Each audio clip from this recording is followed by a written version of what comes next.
¿Por qué no me pasan las diapositivas?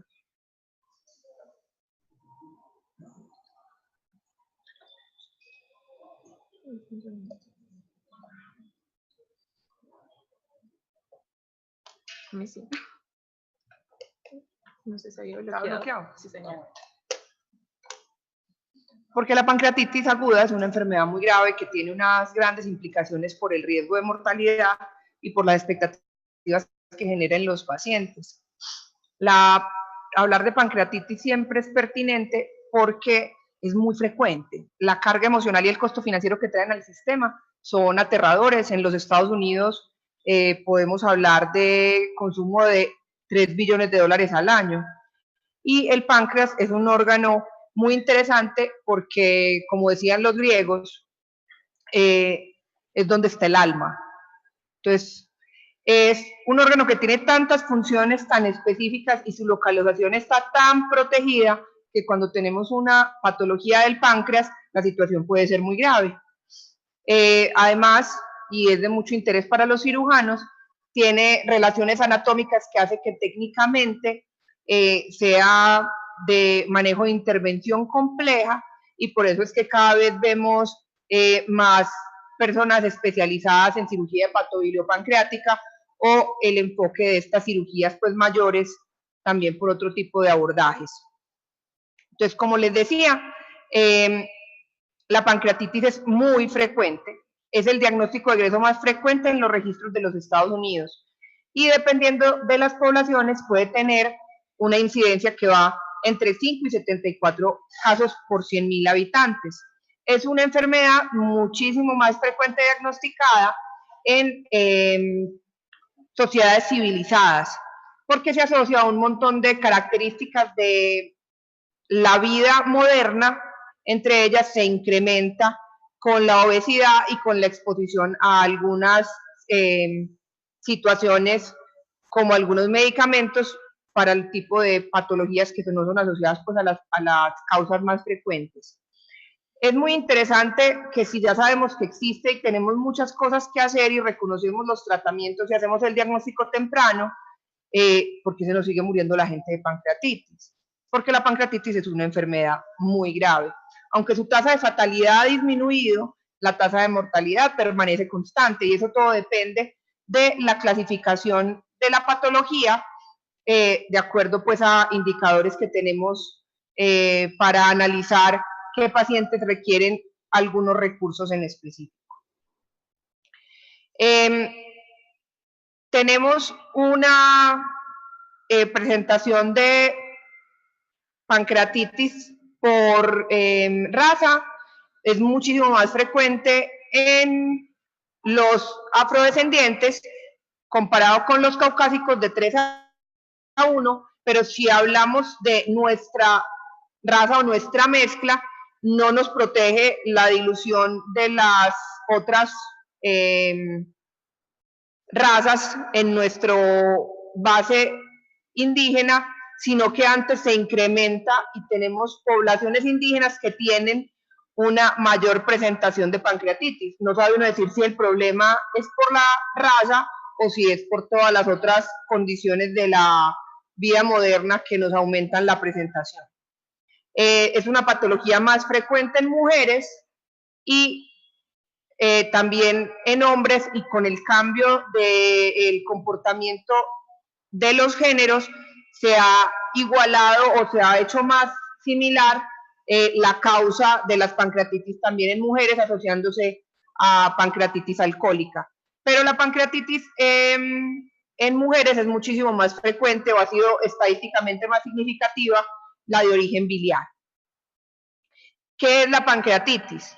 Como dice claramente etimológicamente, es un proceso inflamatorio localizado en el páncreas. ¿Por qué ocurre? Puede tener muchísimas causas, pero fisiopatológicamente depende de la activación inadecuada de las enzimas pancreáticas, causando una digestión intrapancreática que aumenta la liberación de enzimas y así se perpetúa pues el ciclo de la inflamación. ¿Qué ¿Qué tiene además la pancreatitis? Porque si fuera solamente lo que ocurre con las enzimas en el área pancreática sería muy fácil de manejar, es que tiene un compromiso que es local por la activación enzimática, y aquí viene lo más grave que tiene la pancreatitis, es que es una enfermedad sistémica.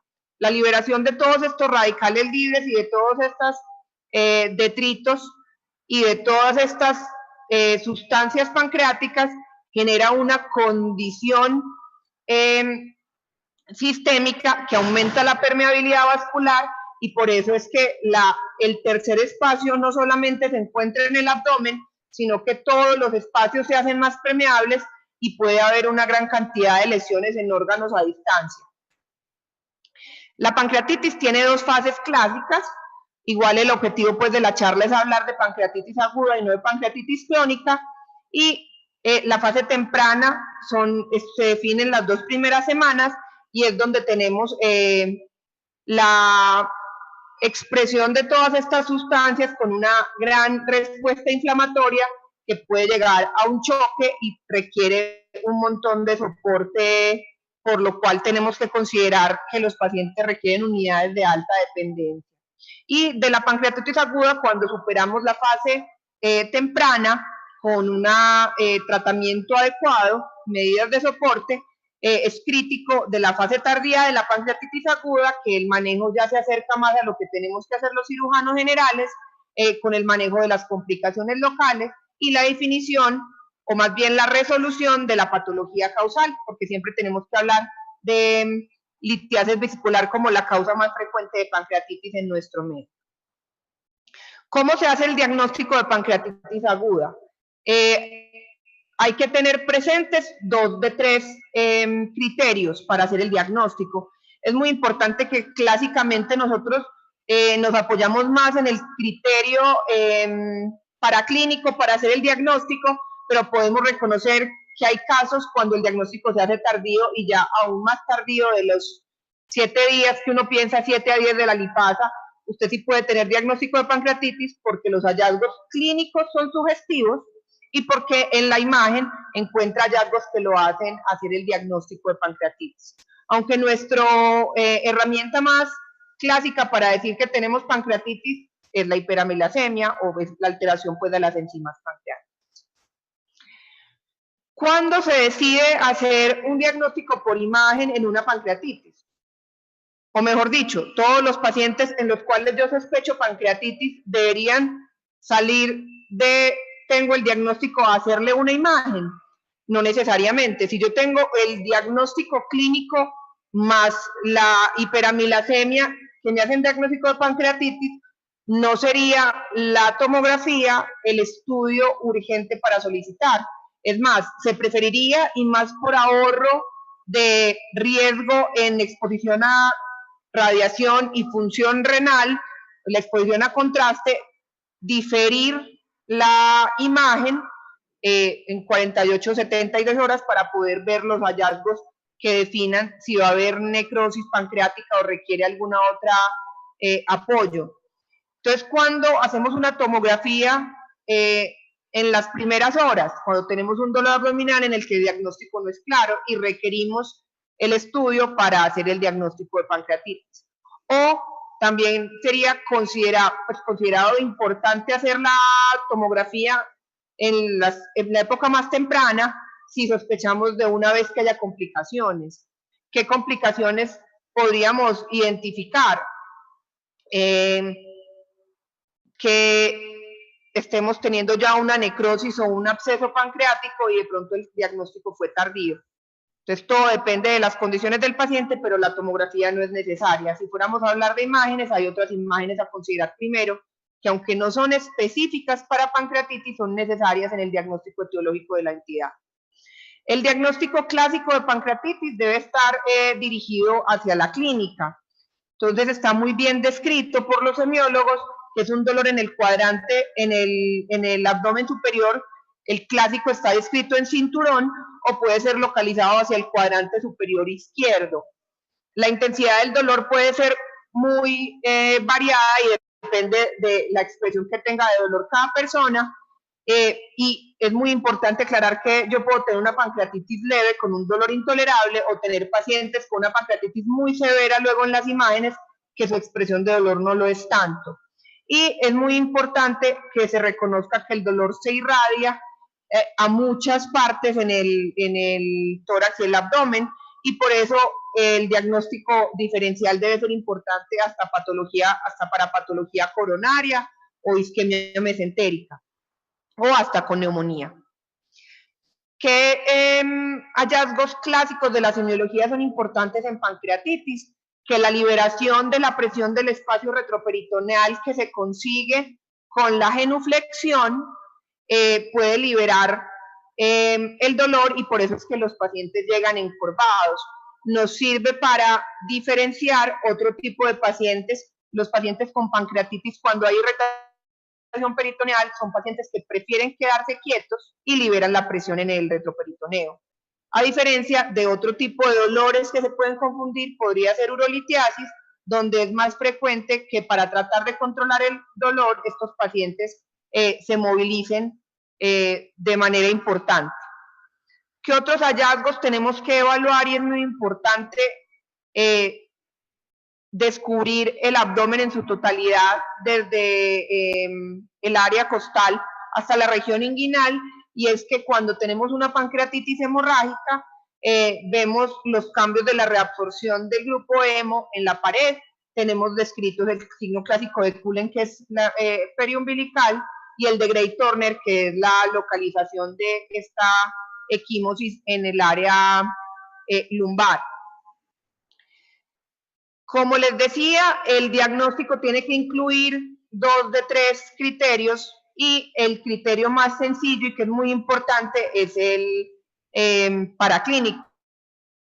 Yo sé que amilasas solamente contamos en nuestros segundos niveles y lipasas no las tenemos sino en laboratorios especializados, pero es muy importante para el médico en formación que reconozca que debe ver el tiempo de evolución de la patología para definir cuál de los dos estudios debe ser el que solicita, y no hacerlos todos para ver qué me encuentro, como a veces ocurre frecuentemente.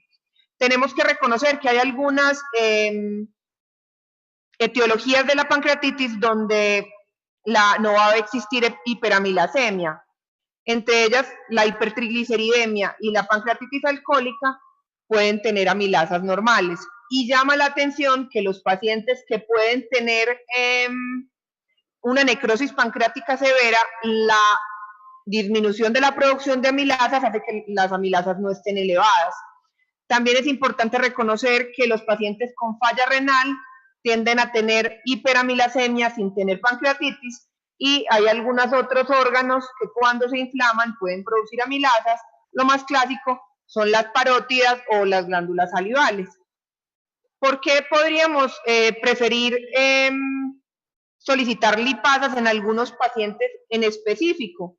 Porque en los pacientes diabéticos, que también pueden tener elevación de las amilasas asociadas a lesión renal, puede ser un estudio más específico para hacer el diagnóstico. Y como les decía, es muy claro tratar de identificar con el paciente cuánto tiempo de evolución lleva la patología para saber qué tipo de paraclínico debo solicitar.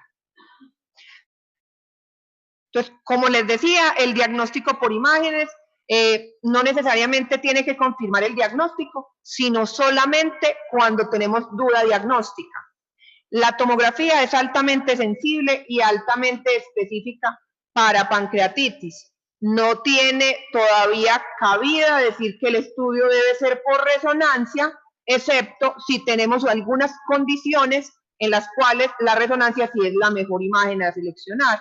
Entre ellas, cuando el paciente tiene ictericia o sospechamos que puede haber coledocolitiasis, que esa coledocolitiasis debió no haber sido posible visualizar por ecografía. En los pacientes que tienen algunas condiciones renales que el riesgo sea superior por el contraste, o en pacientes alérgicos al contraste, sería el otro espacio para dejar la resonancia como una opción de diagnóstico. Tenemos que entender que la tomografía abdominal es un examen que se realiza en más o menos 10 minutos y una resonancia de abdomen puede demorarse del orden de los 70 o 80 minutos, además que causa gran incomodidad del tiempo que se tiene que quedar en un espacio frío y con un ruido como los que han tenido alguna resonancia, es algo incómodo, o sea que aunque la literatura diga que los estudios más complejos pueden ser los mejores, hay que ver las características para la realización y la disponibilidad del estudio.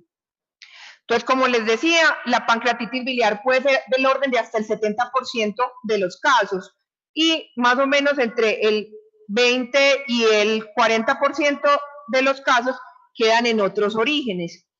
Cuando descartamos las dos principales o las dos más prevalentes, que son la pancreatitis biliar y la pancreatitis alcohólica, en la que tenemos que tener claro que los pacientes que presentan pancreatitis alcohólica casi siempre tienen consumo crónico de licor, no se relaciona con consumidores pesados, no se relaciona con un consumo agudo, sino que depende de una sensibilidad individual al etanol, por lo cual, o sea, que se haya tomado 3 cervezas es un antecedente suficientemente importante para, si descarto patología biliar, decir que el origen probablemente es alcohólico.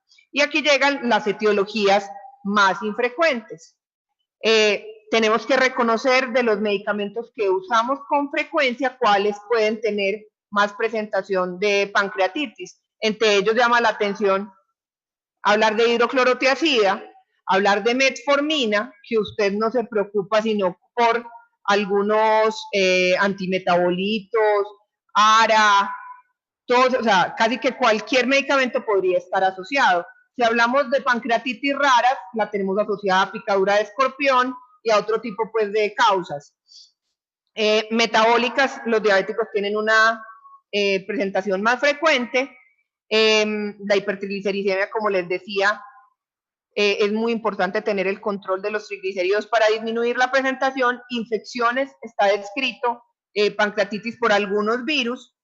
¿Por qué los tumores causan pancreatitis? Por obstrucción de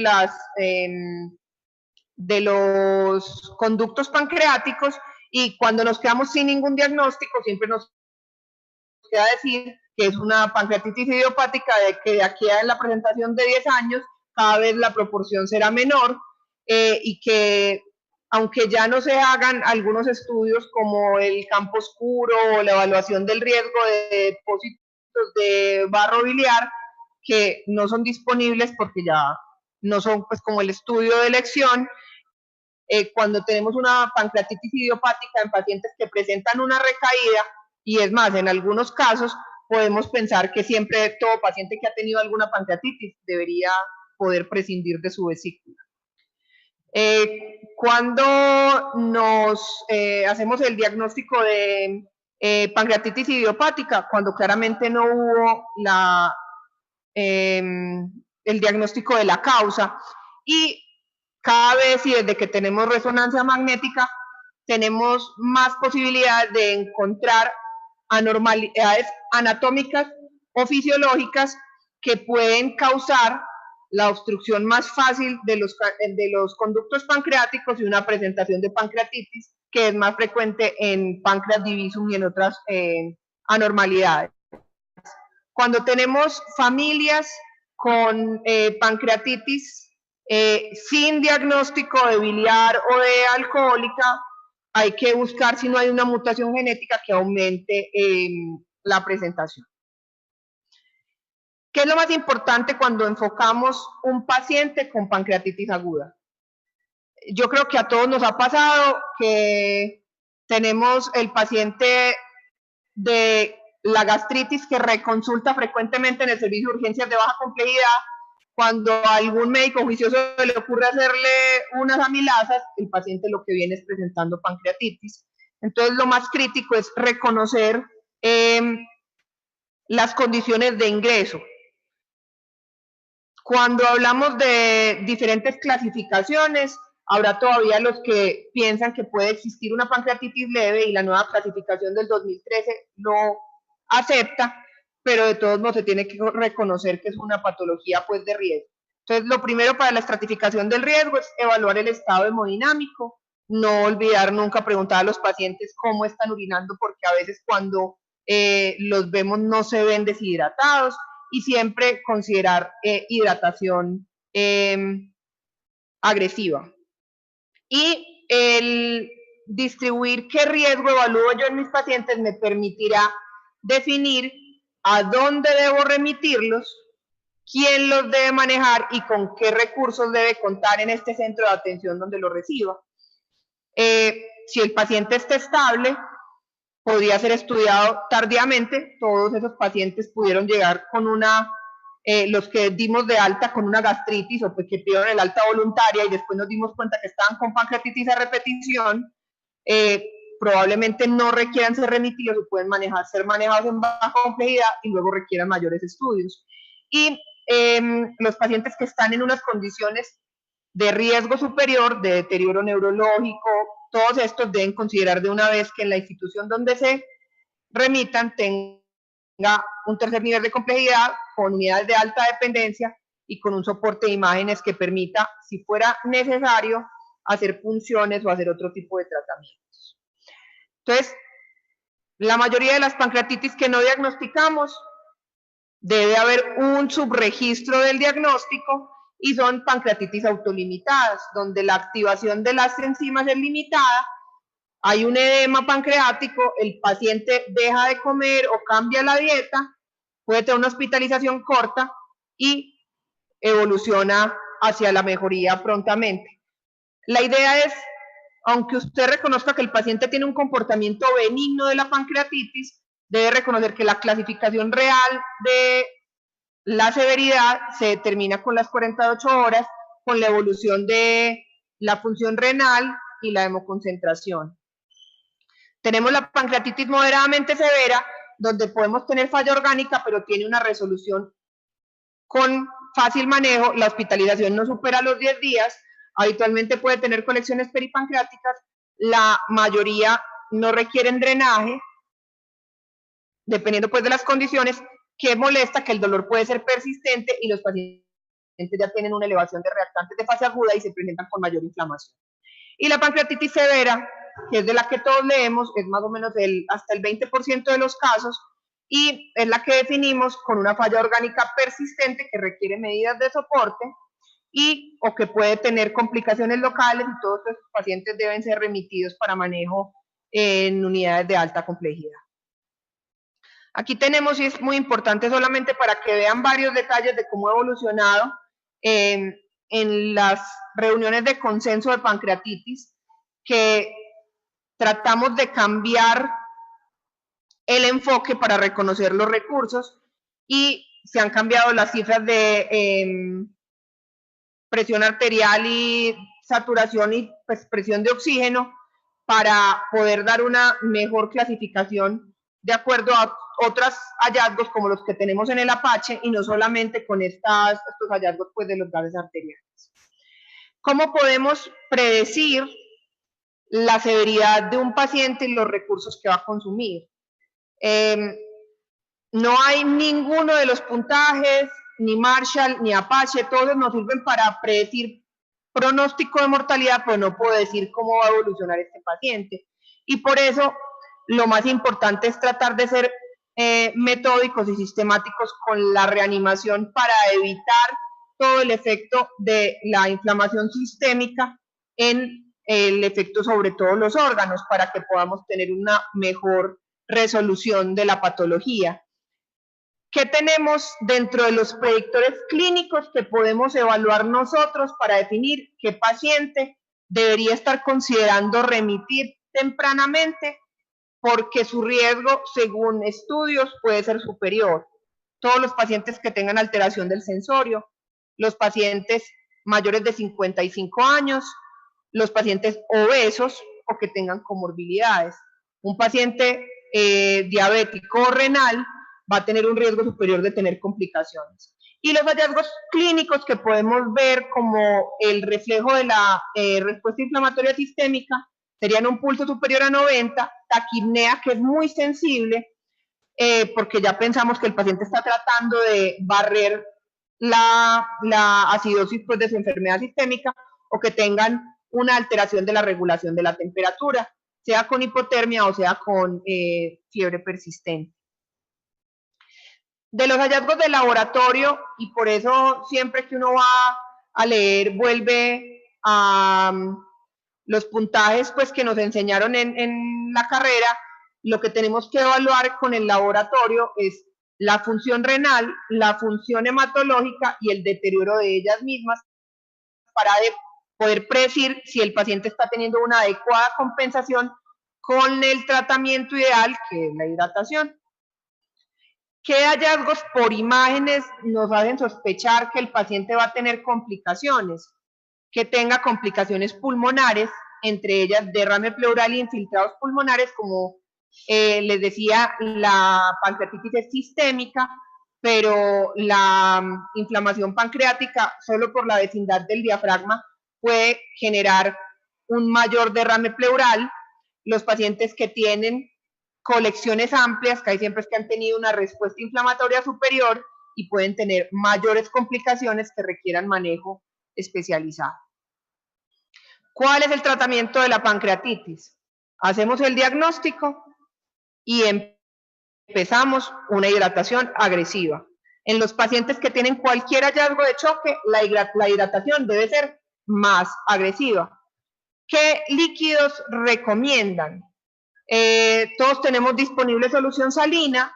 Si fuéramos a hablar de los componentes, podría ser preferible usar lactato de Ringer, o los que vivimos en Antioquia podríamos usar solución multielectrolitos, que parece más similar al plasma. No hay estudios todavía que digan, pero parece preferirse por la disminución del cloro utilizar el lactato de Ringer. Y casi que como los quemados, usted debe reevaluar la condición renal para definir cuánto más tengo que reanimar a este paciente. ¿Por qué cuando hablamos de pancreatitis debemos hablar de la colangiopancreatografía retrógrada endoscópica?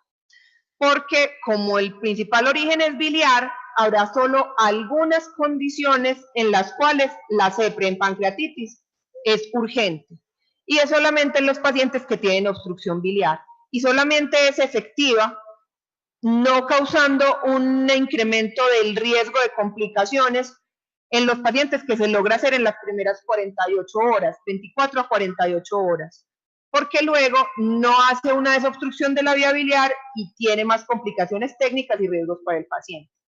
La CEPRE no tiene indicación en los pacientes que no tengan obstrucción biliar, y para diagnóstico, en estos casos, sería preferible utilizar una resonancia en los pacientes que no tienen riesgo de patología biliar. ¿Qué tenemos también importante para hablar de la CPRE?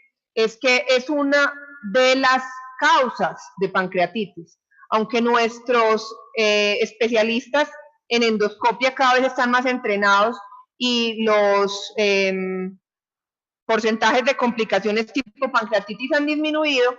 Hay que reconocer que si vamos a utilizar,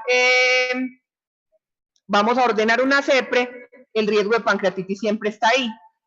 Cada centro clínico tendrá sus protocolos para usar AINES o indometacina para disminuir el riesgo, o hay algunos centros que siempre dejan un DREN biliar para disminuir el riesgo de obstrucción biliar por la manipulación.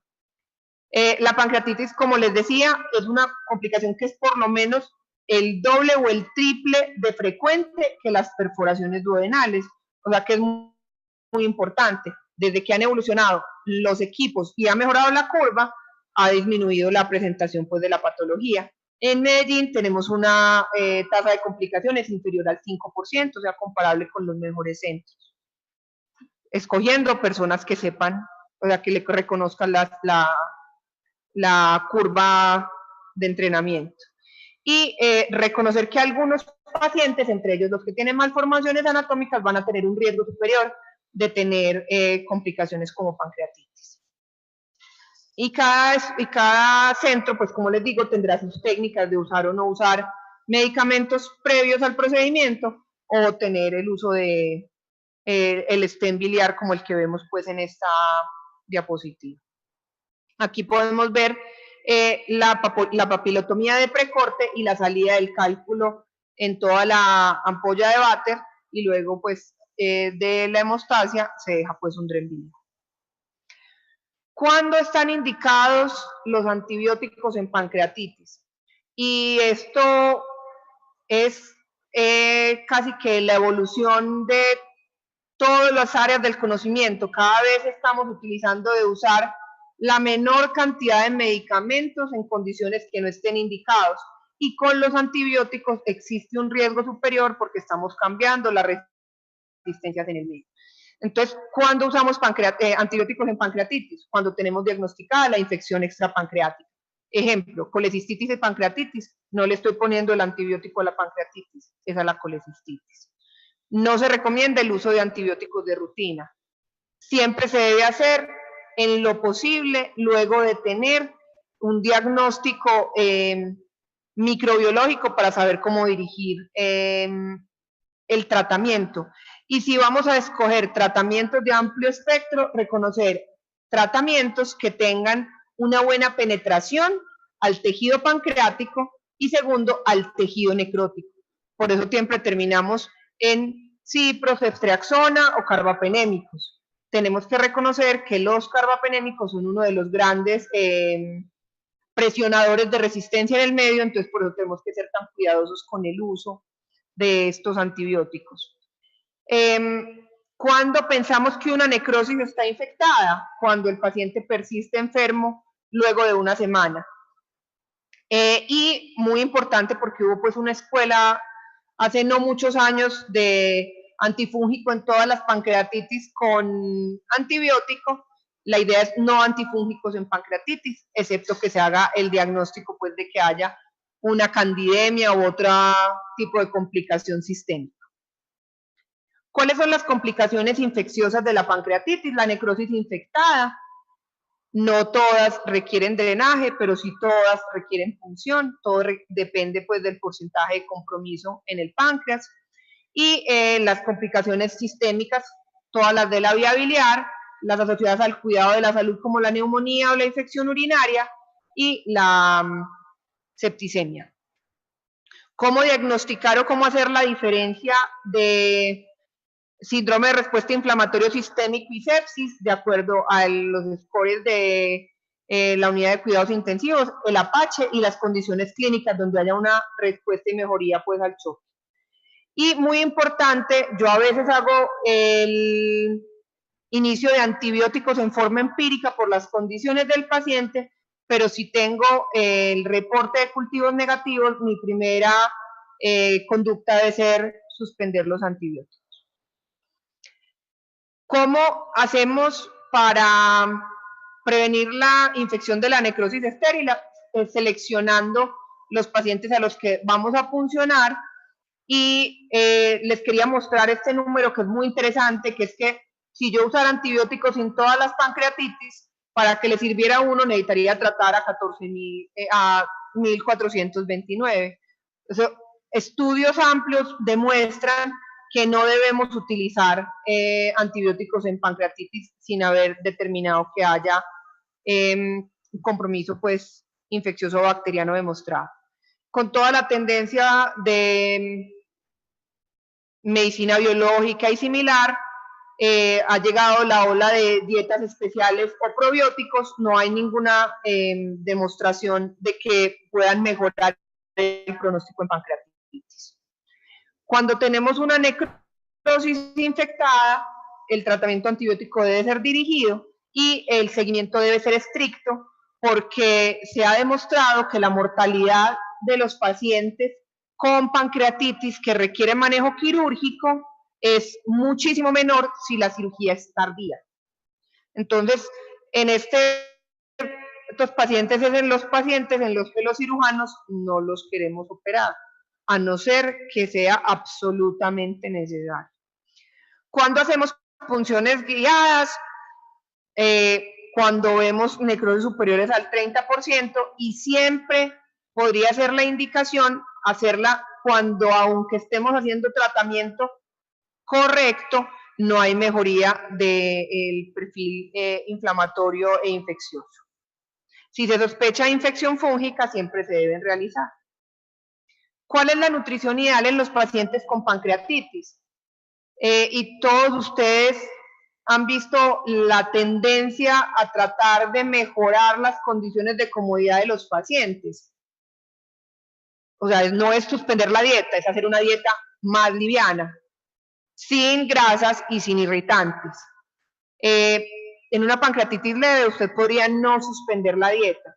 Y en la pancreatitis severa, aquí vienen varios estudios que dicen cuál debería ser la mejor vía de alimentación.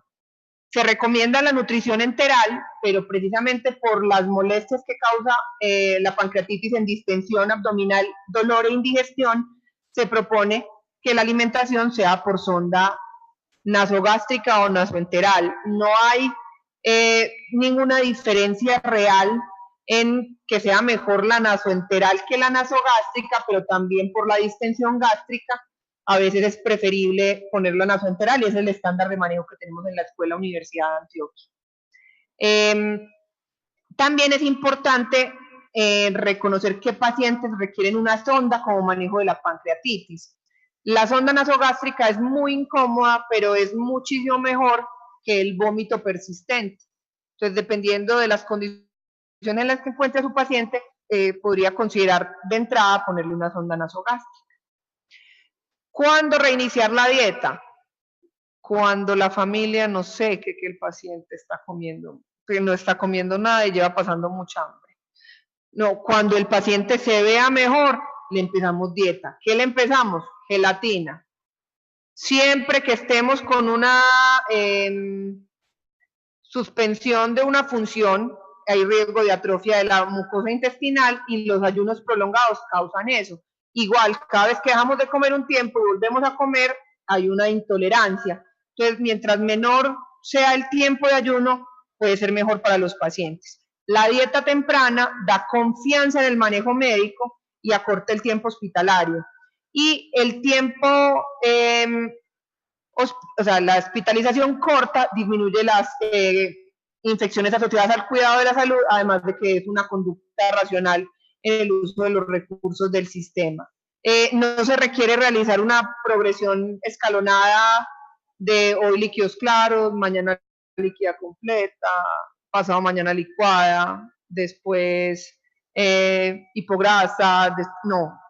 A tolerancia le podemos dar comida, no le van a dar frijoles pues, ni una hamburguesa al mismo día, aunque la esté pidiendo, sino que tratamos de que sea progresivo, pero no es esperemos la ronda del otro día del cirujano para poder tomar una decisión.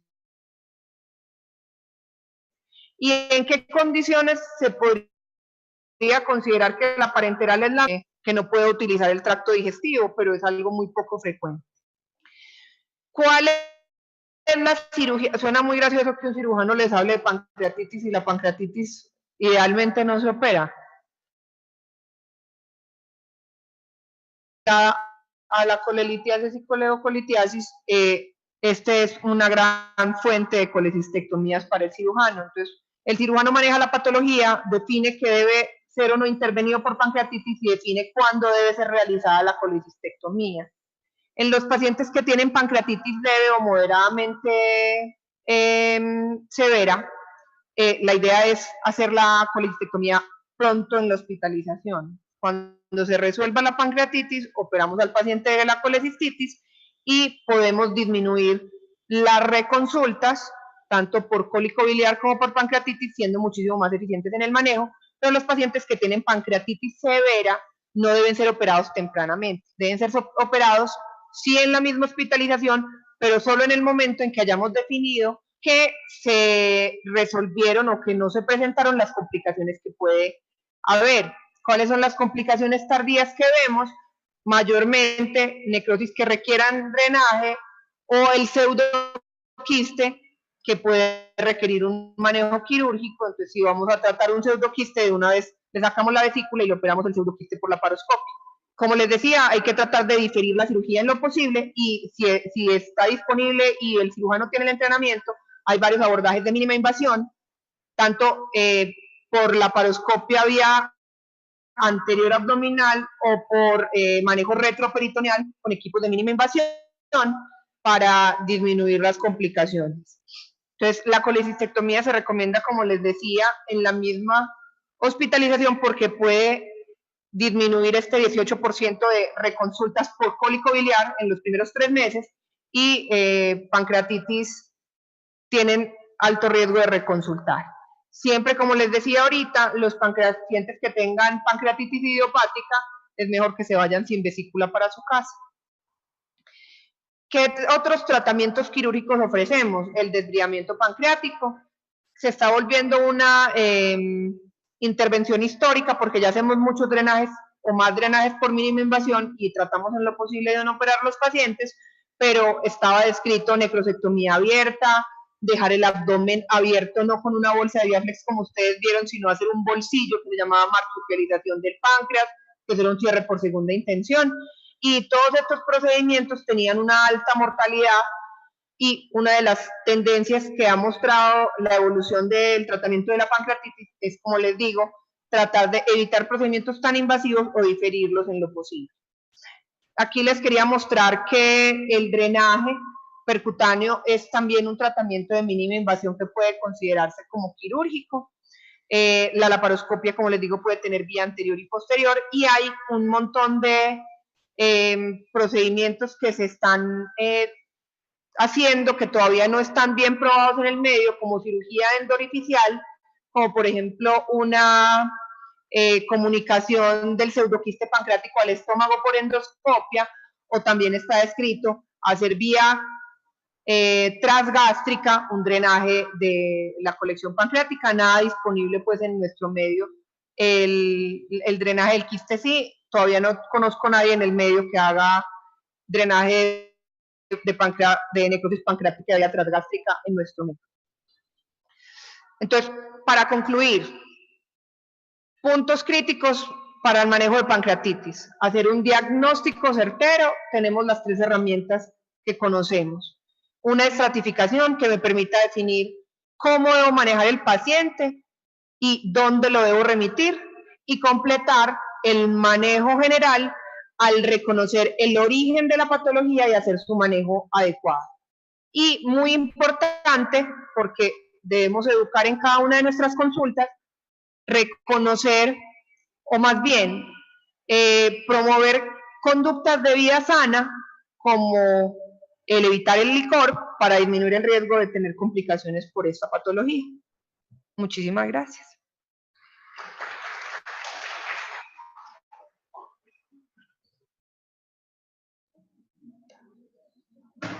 ¿Tengo tiempo para preguntas? En el auditorio.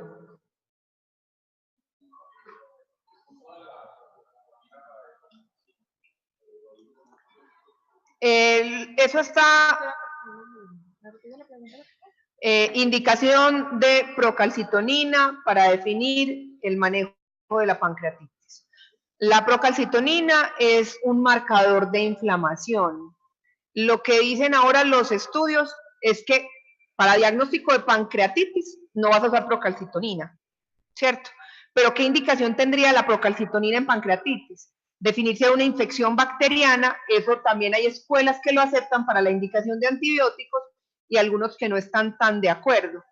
¿Qué es lo que más están usando para definir con la procalcitonina? El uso de otros moduladores en unidad de cuidado crítico como el levosimendan, este tipo de cosas, sí se ven en pacientes con choque persistente, y definir esto en vez del uso de antibióticos puede ser usada la procalcitonina.